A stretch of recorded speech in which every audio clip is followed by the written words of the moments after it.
Hello student. कुछ दिन पहले आप लोगों ने अखबार में ये न्यूज़ सुनी होगी कि आरबीआई को सजेस्ट किया जा रहा है कि RBI should print extra notes. तो आज के इस वीडियो में मैं आपको बताऊंगी कि क्या ये पॉसिबल है कि जब भी पैसे की ज़रूरत हो आरबीआई कुछ एक्स्ट्रा नोट प्रिंट कर ले। और ये पूरा मुद्दा क्या था।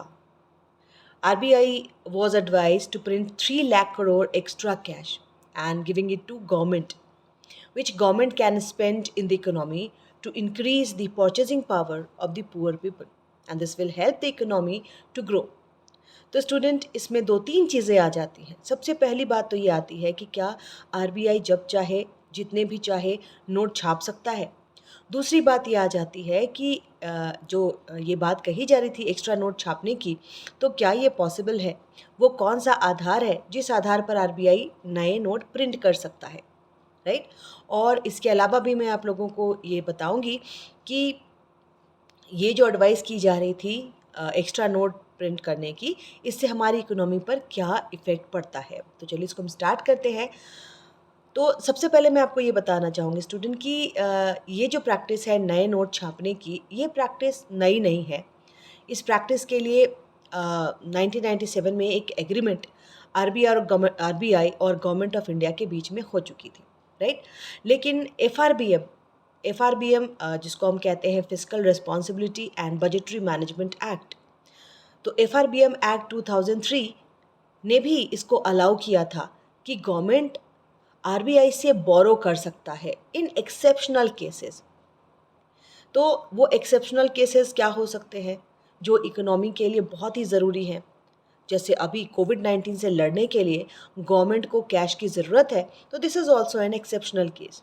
तो ये बात जो कही गई थी कि RBI should print extra cash, तो एफआरबीएम ने इसको अलाउ किया था। एफआरबीएम एक्ट 2003 ने it allowed direct borrowing by government from RBI in exceptional cases. तो ये ऐसा हो सकता है। लेकिन अब फिर बात है कि भाई क्या आरबीआई ऐसे नोट छाप सकती है, जब भी मन करे जितने भी मन करे नोट छाप सकती है। तो मैं इसमें आपको एक बहुत ही इम्पॉर्टेंट बात बताती हूँ। देखिए, हम सभी को पता है कि आरबीआई के पास जितने भी पैसे होते हैं, जितना भी कैश होता है, वो मॉनेटरी बेस है, मौद्रिक आधार है हमारे देश का, ठीक है। तो जब गवर्नमेंट आरबीआई से उधार लेती है, तो वो एक तरीके से मनी सप्लाई हमारी इकोनॉमी में बढ़ता है। गवर्नमेंट अगर उधार लेती है तो हमारी इकोनॉमी में मनी सप्लाई बढ़ता है, राइट। और गवर्नमेंट उधार लेने के बाद क्या करती है, वो वेलफेयर एक्टिविटीज़ पर खर्च करती है। गवर्नमेंट के द्वारा वेलफेयर एक्टिविटीज़ पर खर्च किया जाता है। और वेलफेयर एक्टिविटीज़ में क्या आ जाता है स्टूडेंट, जैसे गवर्नमेंट की जो भी कल्याणकारी योजनाएं हैं उस पर गवर्नमेंट खर्च कर सकती है, ठीक है। तो इसमें बात ये है स्टूडेंट कि जब आरबीआई नए नोट प्रिंट करके गवर्नमेंट के पास दे देगी, तो गवर्नमेंट के द्वारा मनी सप्लाई को बढ़ा दिया जाएगा, है ना। लोगों के हाथ में ज़्यादा पैसे आने लगेंगे। और अगर सप्लाई उस अकॉर्डिंग नहीं बढ़ी तो क्या हो सकता है, इन्फ्लेशन की कंडीशन हो सकती है ना।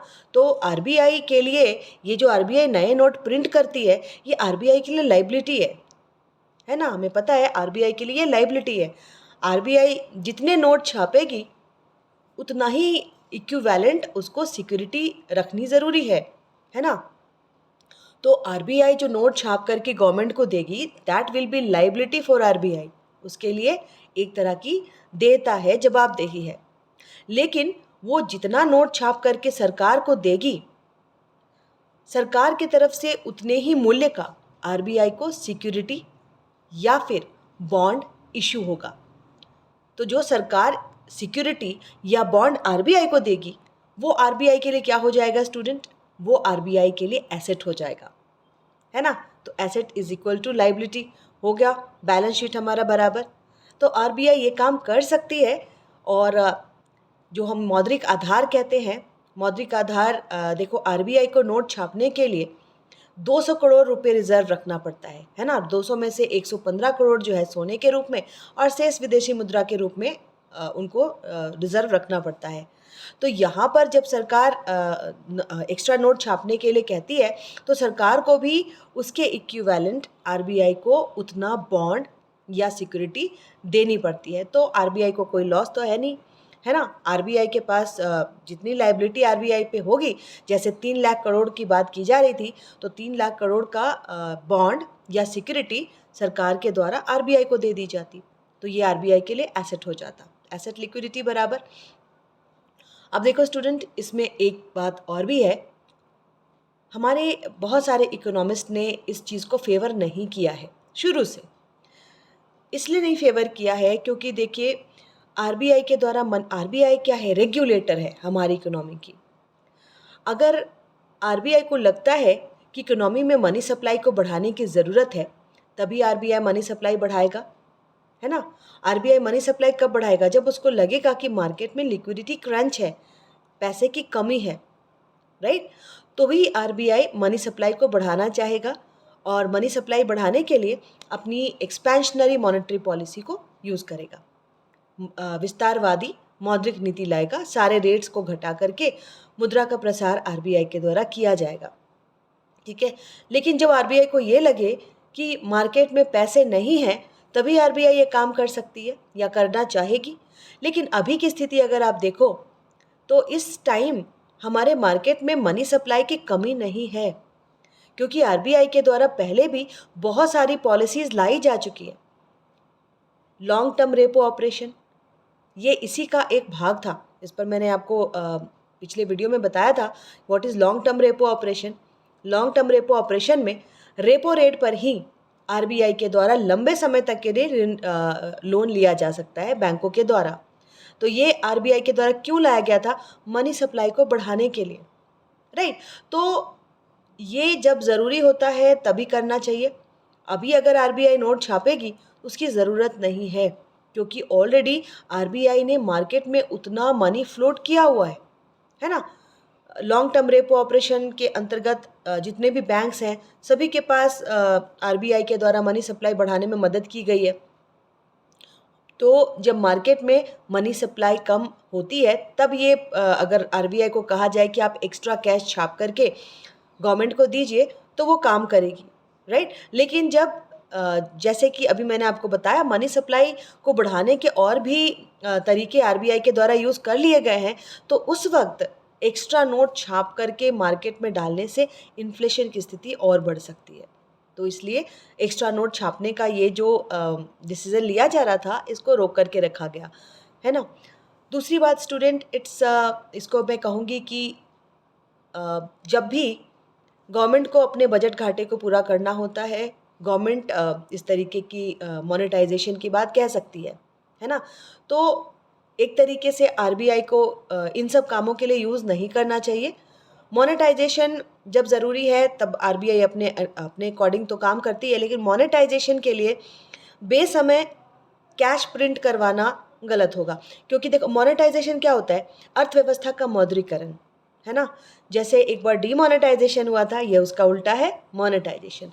तो अर्थव्यवस्था का जब हम मोनेटाइजेशन करते हैं तो मोनेटाइजेशन के लिए गवर्नमेंट क्या कहती है आरबीआई को कि आप कैश प्रिंट कीजिए, कैश प्रिंट करके आप गवर्नमेंट को दीजिए, और गवर्नमेंट उन कैश को वेलफेयर एक्टिविटीज़ पर लगाती है, कल्याणकारी योजनाओं पर लगाती है, लोगों के हाथ में पैसे आते हैं, है ना। डिमांड बढ़ती है, डिमांड बढ़ती है, डिमांड के साथ साथ देखो इन्वेस्टमेंट भी तो बढ़ता है, और इन्वेस्टमेंट के ड्यूअल इफेक्ट होते हैं, हमने हेराडोमर में भी पढ़ा है, ठीक है। तो डिमांड और सप्लाई दोनों पे अच्छा प्रभाव पड़ता है और हमारी इकोनॉमी काफ़ी आगे रन करती है।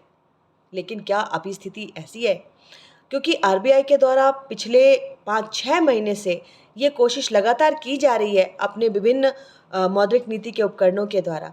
आरबीआई लगातार अर्थव्यवस्था में मुद्रा की पूर्ति को बढ़ाने के लिए प्रयासरत है ना। जिसमें हमने पढ़ा था स्विच ऑपरेशन भी उसका एक अंग था, लॉन्ग टर्म रेपो ऑपरेशन भी उसका एक अंग था।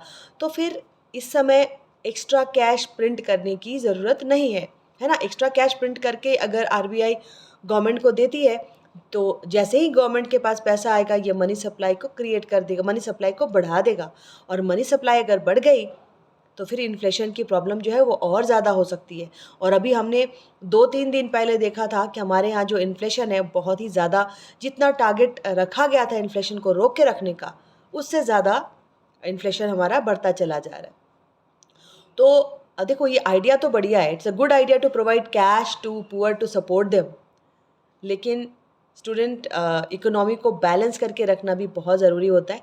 आरबीआई खुद ही डायलेमा में चल रही है, इकोनॉमिक ग्रोथ और इन्फ्लेशन, जिसमें मैंने पिछला वीडियो बना के आपको बताया था कि आरबीआई खुद भी डायलेमा में चल रही है कि वो ग्रोथ को प्रमोट करे या फिर इन्फ्लेशन को रोके, क्योंकि इन्फ्लेशन को रोकना होगा तो मनी सप्लाई कम करना पड़ेगा, और मनी सप्लाई को अगर आरबीआई कम करने की कोशिश करती है तो इकोनॉमिक ग्रोथ नहीं होगा।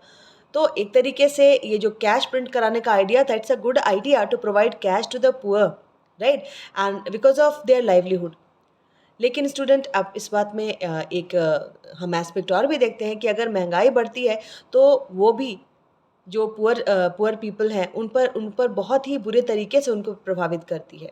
तो मुद्रास्फीति को कंट्रोल में करने के लिए आरबीआई के द्वारा ये जो कैश नए नोट प्रिंट नहीं किए गए, ये एक बहुत ही अच्छा कदम था। ठीक है, तो स्टूडेंट ये आप लोगों के लिए दिस वाज कॉन्सेप्चुअल आर्टिकल। इस तरीके के जो भी आर्टिकल आते हैं उनको समझने की ज़रूरत है, इसलिए मैंने आप लोगों के लिए ये वीडियो बनाया।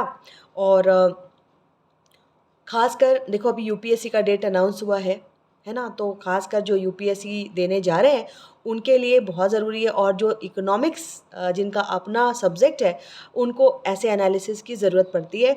तो आप खुद भी ऐसे एनालिसिस किया कीजिए, और जो भी और इस तरह के टॉपिक हैं you can request for an analysis to me also. Thank you.